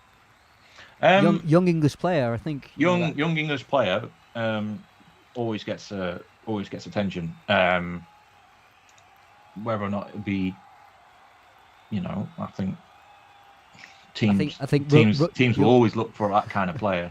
So there are too many young English right backs anyway. Yeah. Matty Cash understood that. Well, Matty Cash was former Forest player as well, and that's the point I was making. He played great at Forest when he was at the team, and that was a big role to fill. And Jed Spence come in, and he's done a good job. I remember saving one of your messages on WhatsApp, and it was when he got transferred to Villa. Mark my words, he'll be just as much of an attacking threat as Trent Alexander-Arnold in the coming years. Yeah, and he's playing well for Villa, I think. He is, but he's also got a lot of defensive qualities. He's terrific at intercepting balls, like I think top in the Premier League or not far from there. Progressive balls as well. He's a great attacking fullback, but also can do quite good defensively. Yeah, he originally started out as a right midfielder, right winger for Forest, but then we were needing a right back, and he just dropped into that role under. Was it? No, it wasn't under Hewan. It was under Sambri Lamucci. He dropped into that role under him, and he just excelled in that position, and then got the notice from the Premier League, and then Villa came in with an offer that Forest just couldn't refuse, and it's great to see him doing well at Villa and excel and get the international recognition as well now with the Poland national team. Tell me a couple of years ago that Matty Cash will be playing alongside Robert Lewandowski in the Poland team. I would have gone, well, how's that going to happen? And then suddenly he's got these Polish links, and it's great to see him get the international football, especially given the competitiveness in the English department for right backs. Yeah. So as we speak, Arsenal just getting back on the ball, dominating possession, no real threat. Nottingham are keeping their shape. I was going to ask about Cooper as well. I had a feeling, I'm not sure what the media hype was around. When Chris Hughton first started as Nottingham Forest, it seemed to go well. And I always get this impression that it goes well for Nottingham Forest managers at the beginning of their reign, but then quite quickly goes downhill. Is that a fear that you have right now for Forest? Well, for Hughton, the good times ended very quickly. Very quickly, but they started quite well. Yeah, but it's the same with what happened with good chance here, breaking away. Brennan Johnson down the right, flicks it into the second egg. Oh, good save by Leno. What a good low save by the Arsenal goalkeeper. There's a good first-time shot as well. That was the best opportunity of the game so far, I think. Brennan Johnson. Tierney. You might have seen me in our group chat say to Andrew, Brennan Johnson should be playing more for Wales. That's exactly why. That cross into the area, just a brilliant cross into the area, low cross into the area. Yeah, they took off Tierney they took off Tavares to put Tierney on. He gives the ball away poorly, and Forest can break away from that. Good chance for Forest. I think the first shot on target in the match then. Yeah, Brennan Johnson's another player to watch from Forest. He'll be in the Premier League soon, I guarantee it. He's a quality player. Said it here first. But good shot there from Zinkernagel. I think I'm saying it right. Really awkward one at knee height. But now Forest have a corner and probably capitalise on this. Forgot what I was going to say. Before that breakaway happened and I got excited. As you should as an Arsenal fan. As you should. Forest fan. Sorry, not Arsenal fan. sorry, my God. Where have my words gone? If I was an Arsenal fan watching that breakaway, I'd be pulling my hair out. Like, oh no. Too easy, wasn't it? It seemed too easy. Yeah. One thing that, okay, not watched a lot of Forest, but one thing that they seem to have is pace. Mm.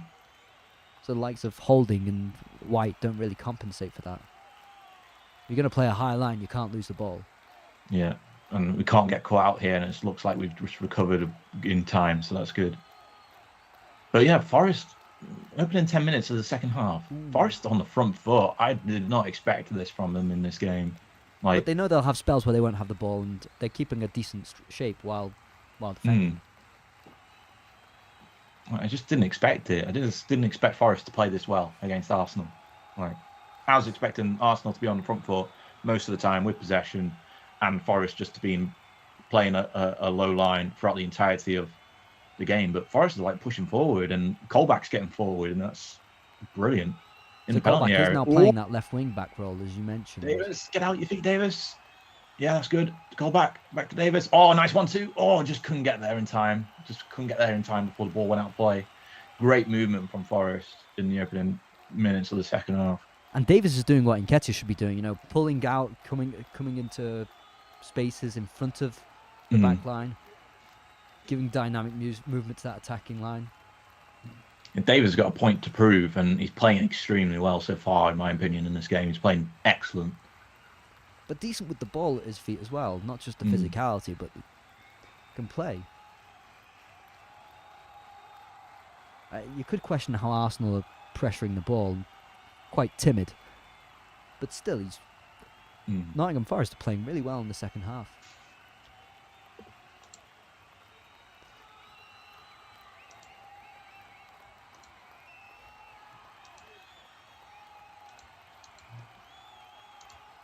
Yeah, and White just getting it out.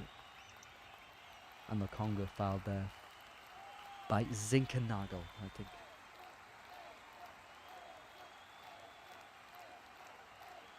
Zinkernagel, yes. You froze briefly for me there, Seb, but I think you're back now.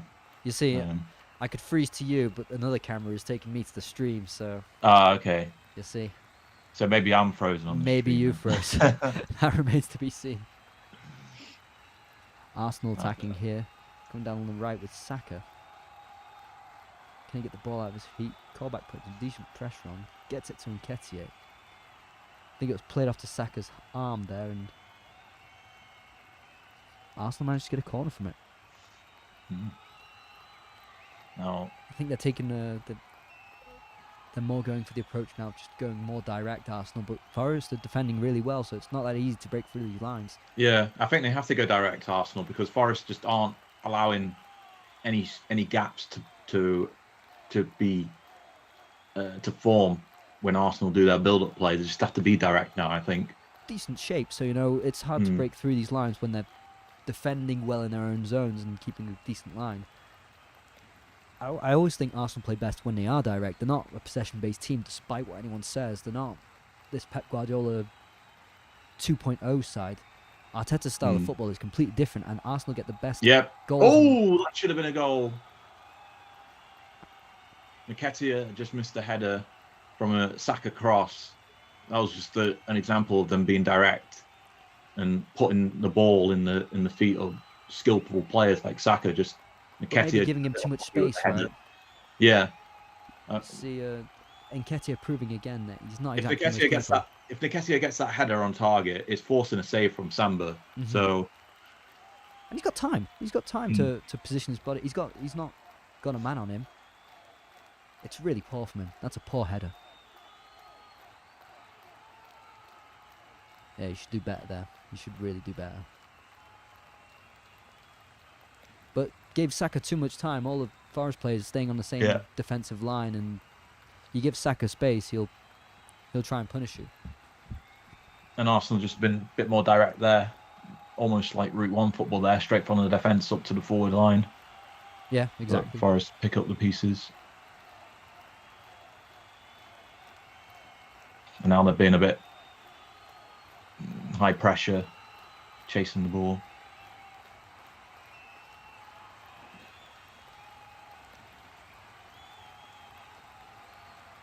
Half an hour to go. And Arsenal now applying a high pressure. Yeah. Like before, trying to win the ball high up, which is Yeah. probably the best way to go about it. Catch them out of position. Arsenal just haven't been able to play around Forest when they've got back into their shape. It's good. 2 good challenges there from James Gardner on Saka and Cedric, winning the ball back. Yeah, Saka just got the best of Colback and Garner comes in. I mean, Cedric's touch is poor, and then his tackle is poor following it. I think Saka may have accidentally been hit in the mouth there on that challenge. He's claiming a foul from Colback. Yeah. And his arm is all over Saka. Yeah, It's more the question of honesty. Do you go down? The, Do you go down to get the foul, or to stay up and not get the foul? the arm came off before James Gardner's challenge came in, which won the ball. So, you still had possession. Mm-hmm. It's like, at what point do you say the players lose possession? It was like, I didn't think he ever lost it. So, it was a clean challenge from Gardner and no foul from Colback because he didn't win the ball. So, or he didn't influence play that much to change possession.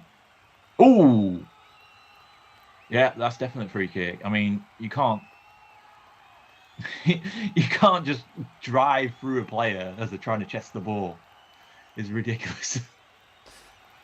You can't drive through a player trying to get the ball. Yeah, it's a clear foul from Martinelli there. Yeah.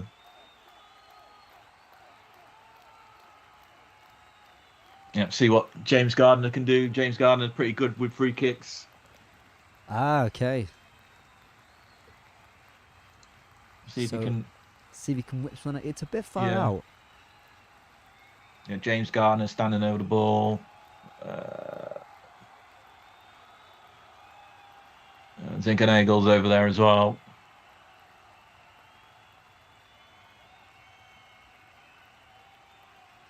Yeah, it's going to be Gardner. Garner, even. Not Gardner. Gardner. I'll say Gardner. Garner. 'cause I missed the Craig Gardner's. Garner. The name's not Oh, on. forces a big save from Leno. That's a great strike. Oh, push down from the back there.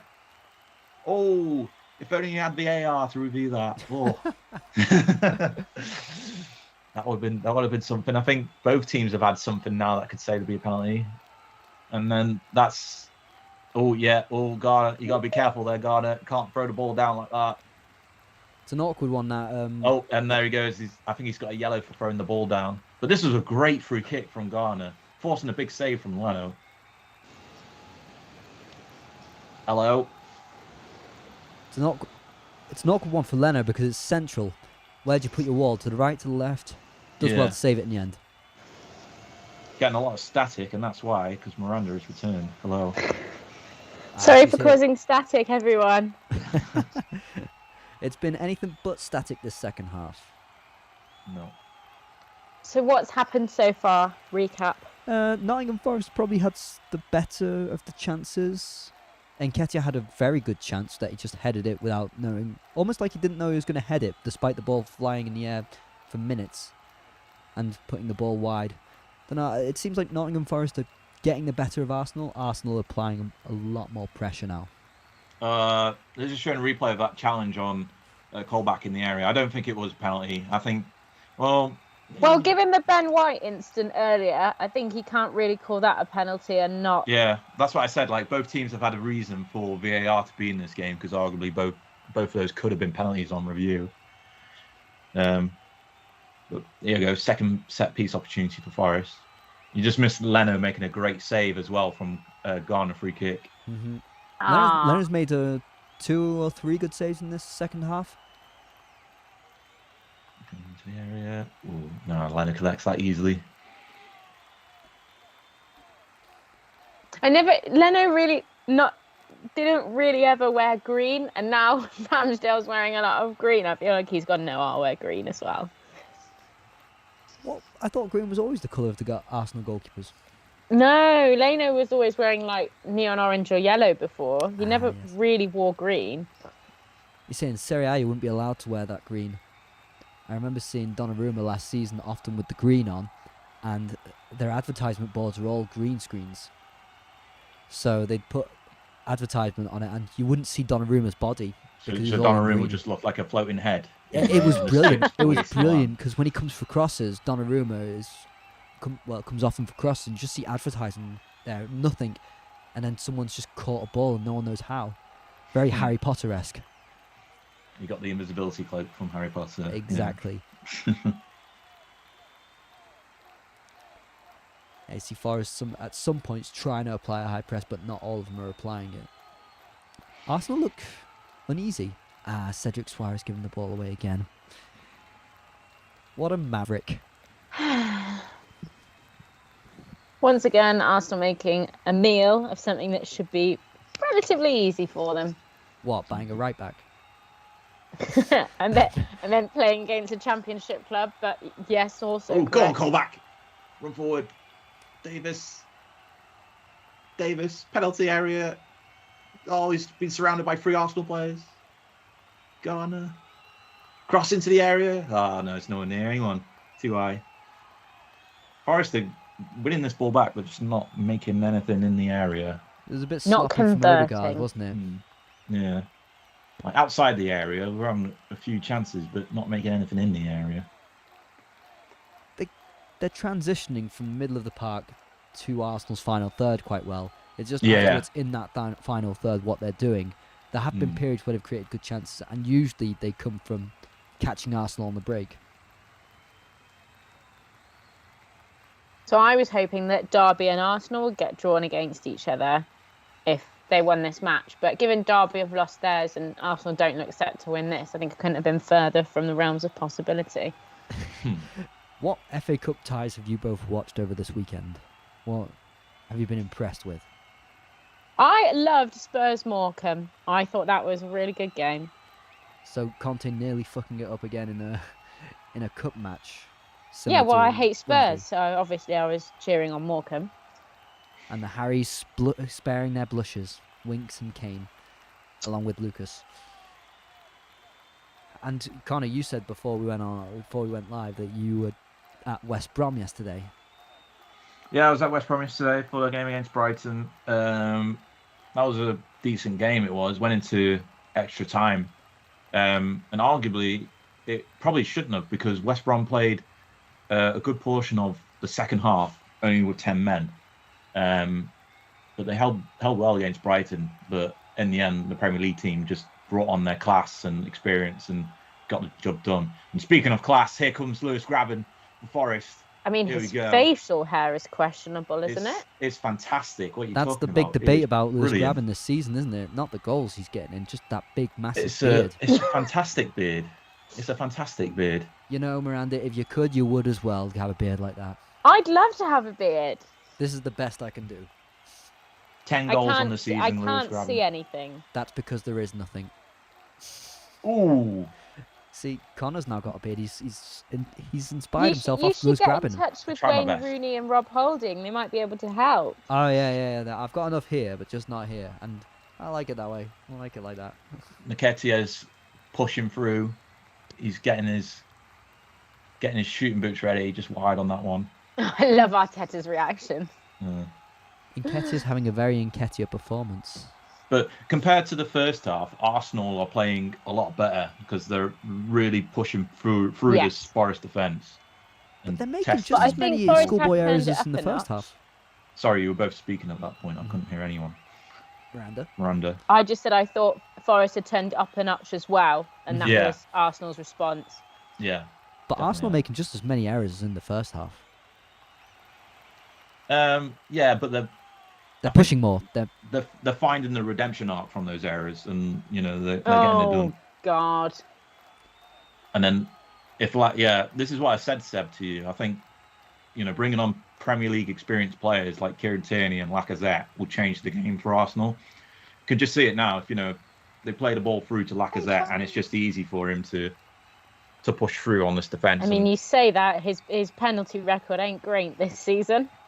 I reckon he'll have 3 opportunities in the next couple of minutes, and he'll score one of them. I think Lacazette. So he's really going for it, taking off Patino and bringing on Lacazette. Yeah. Now, what does that mean? Top. I mean, how does Nketiah and Lacazette work? I think Nketiah drops back. But to a 10 role, and Odegaard dropped back into a defensive midfield role. Nketiah potentially into a winger position. It looks like Lacazette is filling that 10 role, so I think Odegaard is going to be dropping back into mid. I think Lacazette's playing on the left with Saka on that right, so it's not really much changed. It's just it's dropped into midfield more. Odegaard. Yeah. Corner here for Nottingham, Graben doing well against White. Thought White did enough to hold him off there. Again, I'll always go back to the fact Sambo, get rid of it. Oh, good one. Well done. I hate it when goalkeepers are so far off their line. It was the same yesterday in the West Brom game. Button just kept on coming out and being a sweeper. And I was like, no, what are you doing? Because it just leaves the goal so much exposed. And well, that's one thing. That's one thing that Leno won't do. Leno is probably one of the only German goalkeepers who plays a German goalkeeper. It's great. Stays on his line. It's great when a goalkeeper is a sweep and it works out correctly, but when it goes horribly wrong and they miskick the ball, then it's just like, what are you doing? But I've rarely seen Leno so far off his line. He's always very, very far back into his goal. So the complete opposite there. Who's down? I think it might be. I'm not sure. I think that was Zegenegel. He's got a Zegenegel. Zegenegel. God. Oh yeah, that was a good one. That was a good one, but my Uga joke was not. Yo, which one? Uga joke? Before half time, when you were on about the pronunciation of Hughes. Yes. And then I said huge chance, and you went. No, huge is fine. There's no GH, so it doesn't confuse any other languages. As an English speaker, I will say that GH is now unforgivable and illogical. I'd argue most of the English language is unforgivable even. All of the languages are unforgivable. All of them.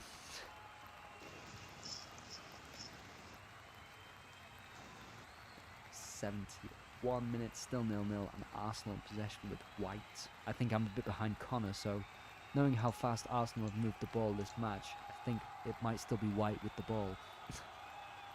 I was just seeing who each team have got next. Forest have got a league game against Millwall, but Arsenal playing against Liverpool in the League Cup. Which I'm very annoyed about. What point do you think Arsenal will start to maybe look ahead to that game and say, okay, we need to think about potentially bringing off Saka maybe and just giving him a bit of a respite? I don't think Arteta cares about the League Cup, if I'm honest. I'm not saying it should be that way, but the impression from the sort of teams he's put out so far, and I think maybe for him, his goal is for them to perform better in the league, and he'll sacrifice the League Cup with a view to improving their performance in the league. I'm not really sure. Arsenal fans must be a bit annoyed. The way the Liverpool rescheduling has gone about, because it also falls in the scheduling of the North London derby and changes that as well. I don't really believe there was a massive COVID outbreak. I find it a bit convenient that your two best strikers are away at AFCON and you have to suddenly reschedule the game because of COVID. I believe in the conspiracies. It's not conspiracy. It's an obvious thing that all the clubs would try to do, and hence I don't believe it. But Klopp doesn't give a damn about the League Cup. I mean, he wasn't even there last season when they went out. He doesn't want to lose to Arsenal, does he? Because that's a bad image, isn't it? Oh God, you lost to Arsenal. Oh. That damages his streak cred. Yeah, exactly. Lost to Aston Villa's under 23. Nah, it's fine. I don't know what to think. I don't know if there's an outbreak. I don't question it. I just know that games are postponed and I'll just watch them. I think it's a good decision that the game's been postponed if there is a COVID outbreak, which I do believe there is a COVID outbreak at Liverpool because they had to close down the training centre and all that. Because it keeps the integrity of the competition alive, I think, and it means that Liverpool are putting out their strongest team rather than foul from behind and on Spence from I couldn't quite see who did he hit? Martinelli. Yeah, Martinelli. He fouled him and then he punched him on the shoulder or something. I think just to come back to it, the integrity of the competition. What a great run from Spence before. Oh, the yellow card was for Martinelli. Yeah. Yeah, it's clearly a tactical foul. Sorry, I missed that bit. I just saw the bit where Spence gave him a little shove afterwards. Yeah, and he doesn't go for the ball. The ball's well beyond Martinelli.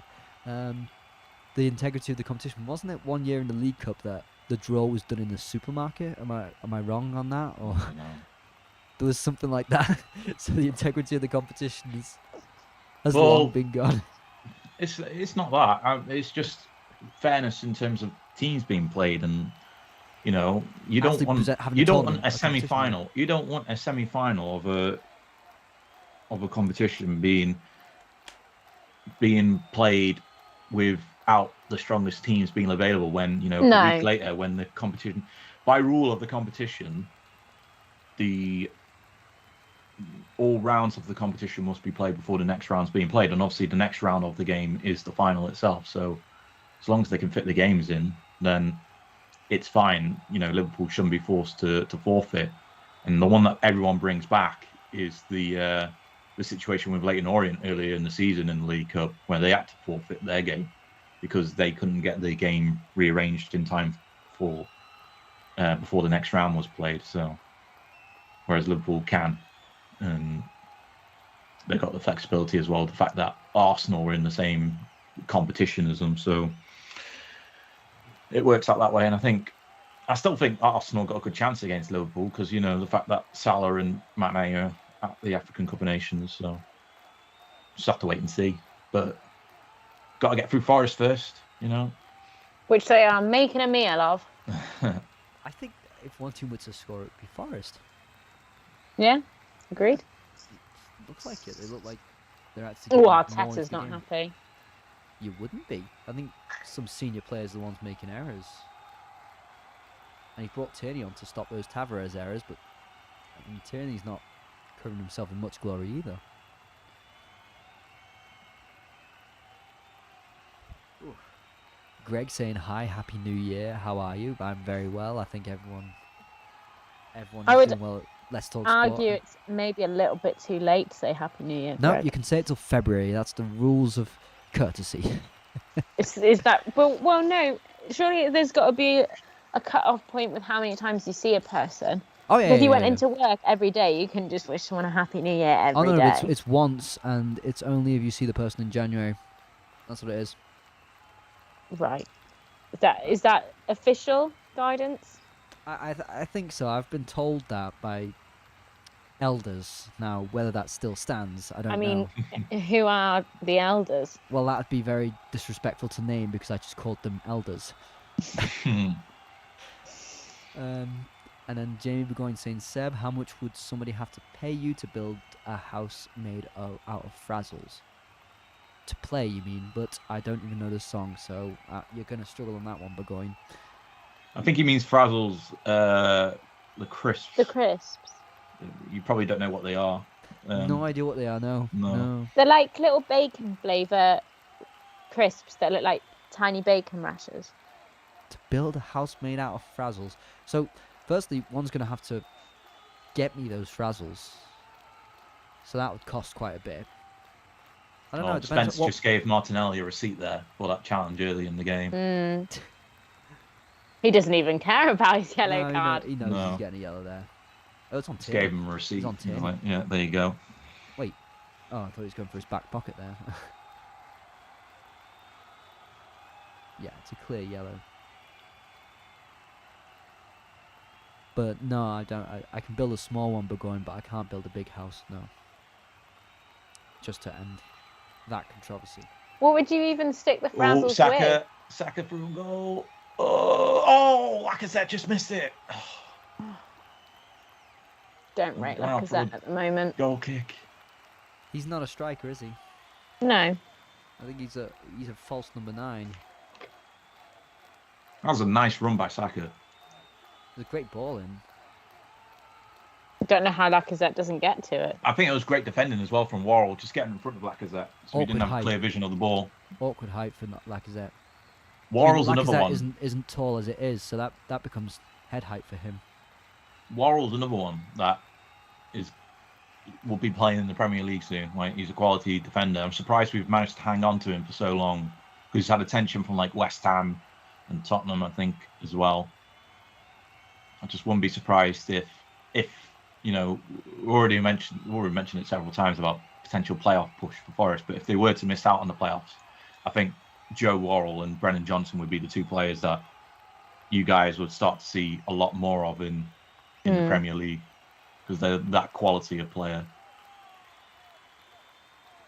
So, to talk about something that's a bit similar, you know, what is he called? Maitland-Niles has just gone out on loan to Roma, and they're currently beating Juventus 3-1. So, Jose's new year is starting to pick up a bit. Maitland-Niles, I'm very confused about, because he went on loan to Everton, and West Everton Brom, liked him. West Brom, wasn't it? Yeah. West Brom. Oh, okay. Well, when he was on loan at West Brom, Everton expressed interest, or just after, and Arsenal weren't playing him a lot at the time, and he said, "Yeah, I want to go to Everton," and Arsenal blocked the move, and they said, "No, you're not going to Everton," but continued to not play him. So he posted about it on his social media, and he was like, "Oh, I don't know why they're doing this. It's really unfair." Oh yeah, right. Yeah, I saw that. I remember. And then he got disciplined for posting that, and was left out of even more games. And then at the start of the season, Arteta seemed to be putting him on the sheet a lot more. They were making a real effort to play him, and now suddenly they've just let him go off on loan again anyway. Sometimes Arteta is a strange one to understand. Arteta works in mysterious ways. That's what you love about him, though, as well. He's like Granit Xhaka. You never know what's coming next. That's why Xhaka plays so much, because Arteta feels his vibe. Did I just say vibe? Wow, I feel bad about that. Yeah, but as I said, Roma winning 3-1, and Maitland-Niles is starting there, so you know you can criticise Mourinho all you want, but look at those ex-English players who are revitalising their career in Serie A. Smalling, Maitland-Niles, Abraham. The guy's doing something right. Or maybe Serie A is just something right that he couldn't do at Manchester United or Spurs or Chelsea. Or Rome. It is actually going really badly at Rome. They've spent more money than the whole of the league combined. Oh, bloody hell. Yeah. And it's been pretty bad. It started off well, but then suddenly when things were going wrong, he said, well, you just don't know how hard it is to manage. You've never managed a club to journalists. Like, okay, then no one is entitled to ask a question. Seems a bit silly. Yes! Get in there! Yes! Brennan! And I think Arsenal might have taken a lead. Maybe. Lewis grabbing on the end of a Brennan Johnson. Johnson. Oh, the fans are on the pitch. Brilliant cross from Brennan Johnson. I think it was Brennan Johnson. Oh, brilliant cross. Get off the pitch. What are you doing? We need this time to win the game. No, you need to waste the time. You need to waste the time. No, because they're just going to add on time at the end of the game. It's like, no, you got to waste it in added on time, right? Yes. I think it was Brennan Johnson on there. Oh no, it was Colback. Colback. I just saw Brennan Johnson do the initial pass, and then it was Colback. Oh no, it wasn't even Colback. Who was that? 22. So poor from Arsenal again. It's Lukonga who tries. Poor from. Ryan Yates crossed it in. Brilliant cross from Ryan Yates. One of the worst passes from out the back, and it's a striker's finish, isn't it? Yeah, it's Yates who gets first time crossing. A great cross from Yates on the right. Dangerous position. The goalkeeper, does he come or not? But poor from Arsenal again.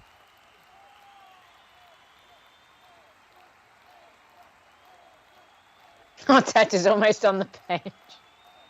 Arteta's very feisty, isn't he? Yeah, He likes to- did you see that thing that happened between him and Jurgen Klopp when they played Liverpool earlier this season? That Well, was that was like a bit over the top, wasn't it? I mean, it yeah. wasn't that bad. He's like, oh, it should have been a red card for Mane. Well, it seems to be trendy to want a red card for Mane, but I didn't think that was a red card in that Arsenal match. Well, regardless of whether it was or not, Jurgen Klopp's not the one to beef with. He's not making the decisions. Arteta, 5'8", takes on the big German machine, 6'4" Klopp. Is Arteta only 5'8"? Yeah, he's about that tall, yeah. It's not. I'll check it now. I'm I pretty pictured him as tall. I pictured him as like 6 foot. You think Arteta's tall? Wow, I mean, he's always I looked wouldn't small. say 6 foot is tall. 6 foot is about average, isn't it? I feel offended because 6 foot is always deemed above the average. Is it? Wow. Yeah. The average, Maybe I just- the average male height in Britain is about 5'8" or 9. Yep. He's 5'8". Go on, Johnson. I apologise to everyone I've offended in the course of that How conversation. tall are you? How tall are you there, Miranda? 5'4.5". The half is essential in that, isn't it? Well, lads do it, so why wouldn't I do it? I'm not going to comment any more on the lads doing it. But technically, if we're talking mathematically correct, you can round it up to 5'5". But I know, and I regularly do. I'm not even aware of how it works in the imperial system. What, do you just do centimetres over there? Yeah. Everywhere's metric except for Britain and America. I think I've had this discussion on the stream before whether metric is better or imperial, and it got into a debate in the comments. I'm going to say something that's really cliche now, and I'm going to ask if you see a lot of Toblerones. Surprisingly enough, yes. Even on the train back the other day, I found the Toblerone in my bag. So you find Toblerones here, and I live in the canton that does have that mountain as well. So it's quite a distance to go to see it, but yeah, I've seen the mountain before, and I've seen the Toblerones, but it's not even made in this region. I thought it just Where is pour it off that made? mountain. Up north in Bern, I think. Did anyone watch AFCON, says Greg Livingston. I guess not, because it's only just started now. Do you know what the score is? Good question. I can see Jamie going away on the group for our sweepstake. So I'm guessing AFCON has started in some dramatic fashion. Let's Also- hope it's with a Cape Verde win. Cameroon beat Burkina Faso 2-1. Abu Bakar getting the 2 goals. Former Porto player. There we go. Miranda, what is your favourite flavour of yop? Says, well, you can guess who asked this, because no one else would ask this sort of question except Mr. Burgoyne himself. What's yop? I think it's a yogurt, isn't it? Am I wrong? Don't know. Just don't See, answer the question. Burgoyne is bringing out these different brands that none of us are really aware of. I think this is more about Burgoyne than anything else.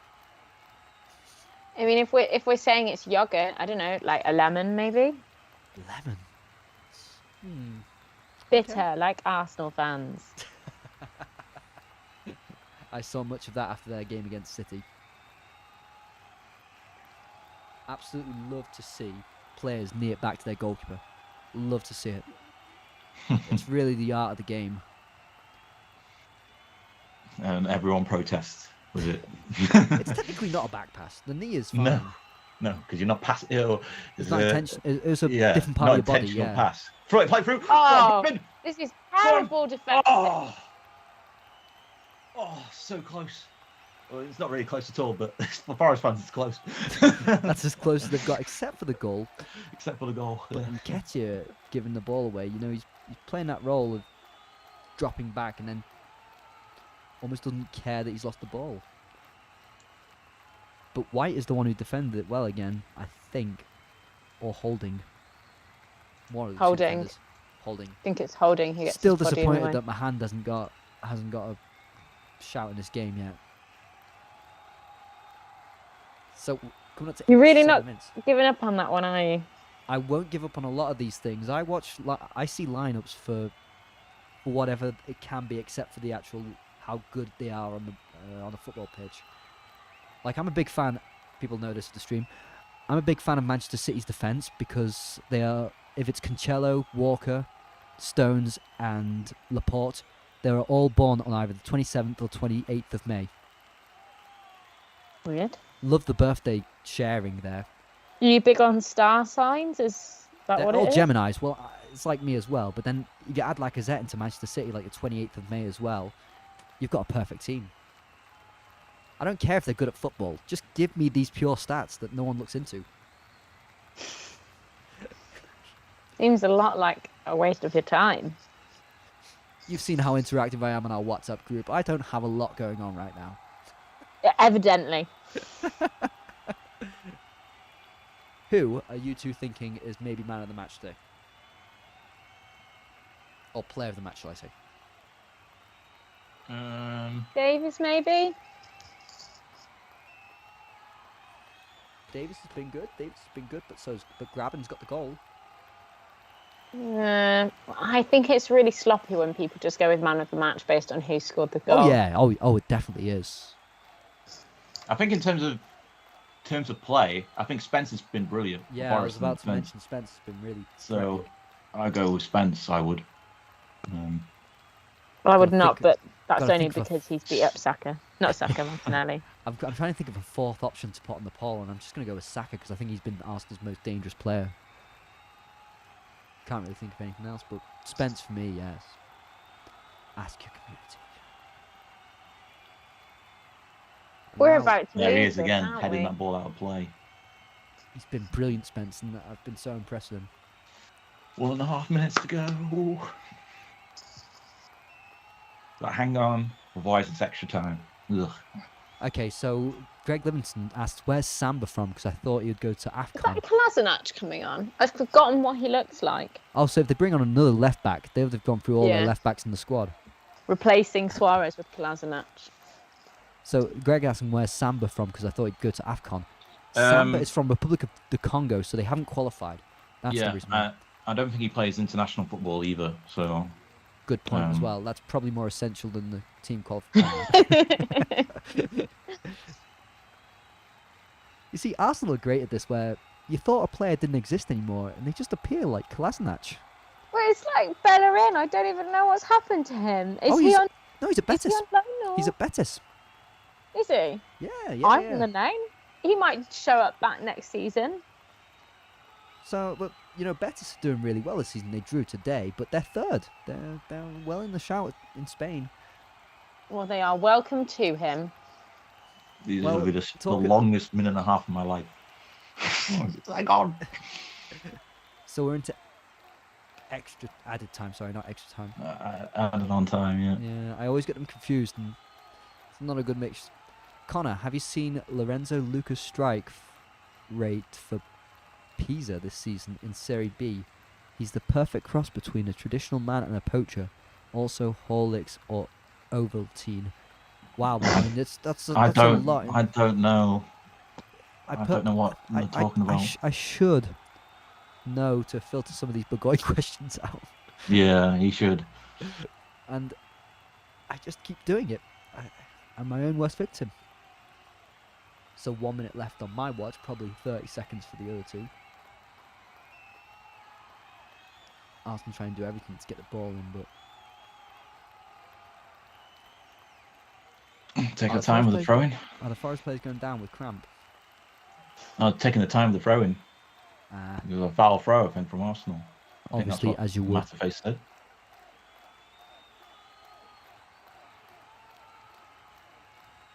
Yeah, Spence just taking all the time he needs. Oh, is it a free? No, it's just probably put the ball down, so I thought it was a free kick.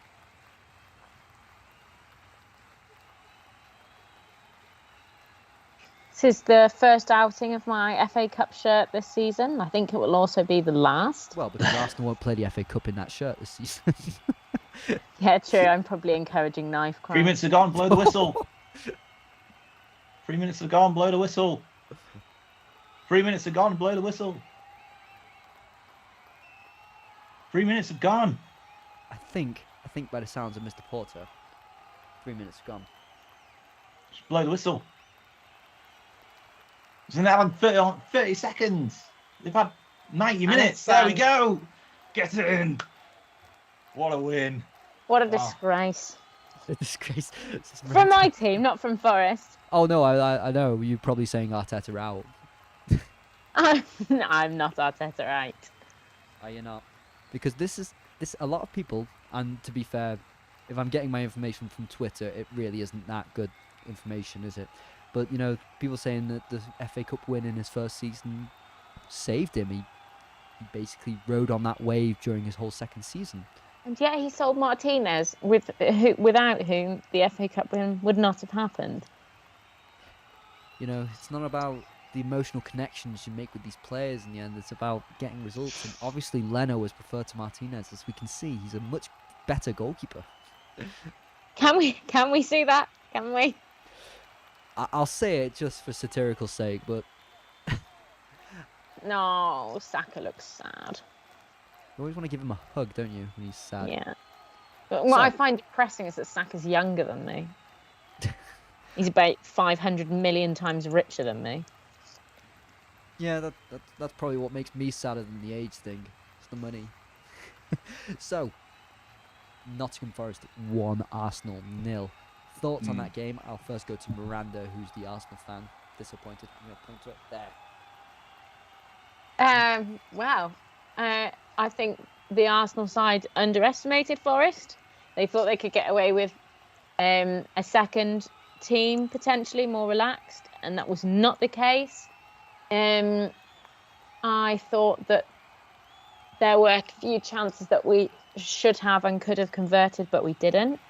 That were strong and that were not built upon. Poor in midfield, relatively poor in defence, occasionally working hard, but not consistent. And the win completely deserved by Forest, unfortunately. And now the Forest fan, Connor, what was your thought on the match? Or thoughts? You can go for many different thoughts. I think Forest, ultimately, from the way that they played throughout the entirety of the game, they deserved the win. You know, one would have expected them to, you know, just sit back and defend throughout most of it and just soak up any pressure that Arsenal brings with them being a Premier League team. But they didn't do that, and they played on front foot throughout most of the game, and they got the opportunity to break through. There was a great cross into the area by Yates and Lewis Graben. Brilliant finish as well. And I think Forest deserved the win today. You know, even though at times there were spells from Arsenal where they looked threatening, they didn't really direct a lot of opportunities towards goal and really force Samba into any saves or anything like that. So I think ultimately Forest made good of the challenges that they did as well on Arsenal and won possession well and deserved the win in the end, I think, in my opinion, because I think they were the better team out of them and Arsenal. Yeah, so Arsenal couldn't have hoped for an easier team. Last season they were out in the 4th round. This season it's the 3rd round. But then again, last season in the 3rd round they played Newcastle, so not always going to have an easy team to play against. We went out to Southampton last year. Yeah, but you beat Newcastle in the 3rd round. Yeah. But then went out to Southampton, yeah. So Only maybe an extra maybe time there. Arteta isn't prioritising the FA Cup anymore. Maybe he's won it, now it's on to the league. I thought it was a bit underwhelming, wasn't it? And I don't even think it was the fact. I don't think Arteta can be blamed much. His players made countless errors, didn't they? So A very lacklustre performance. yeah, just not there at all. So now Arsenal have only the EFL Cup to play in and the league. So Nottingham's season gets better and better. If you look at the stats, Arsenal dominated possession 67%. Sorry, not much changed from the first half. Didn't really do much with it. 10 shots from Arsenal, none on target, whereas Forest had 7 shots and 3 on target. So, you know, Arsenal were never going to get anywhere if they weren't going to get a shot on target. I think, well, fair play to Forest. It was a good game. And let's just go through some more chats before we go. Oh, Greg Livingston giving a super chat. He said if Forest win, he'll give a super chat. Thank you, Greg. Jamie Burgoyne, great answers today, guys. I forgot to filter out Burgoyne again. Good luck in the AFCON sweepstakes. Who have you two got in your sweepstakes? I don't know if Connor's participating in this one. No, I need to save money, so I got Cape Verde, who did play this evening, but I've not caught up on how they performed. Well, they haven't played yet, I think. I don't think only Cameroon have played against Burkina Faso. I have no idea who I've drawn. Oh, no, Tunisia. Tunisia. That's right, Drew. Don't know. And CJW saying Carlton Football Club. Not sure what he's talking about. But anyway, it's been a pleasure having both of you with me. I'm going to say bye-bye to all the viewers and thanks to those who commented and took part. Don't forget to comment, like, subscribe, all those. And thank you, Connor and Miranda, for joining me. And I hope you two do take care, and I'll see you two soon. Bye-bye for now. Bye.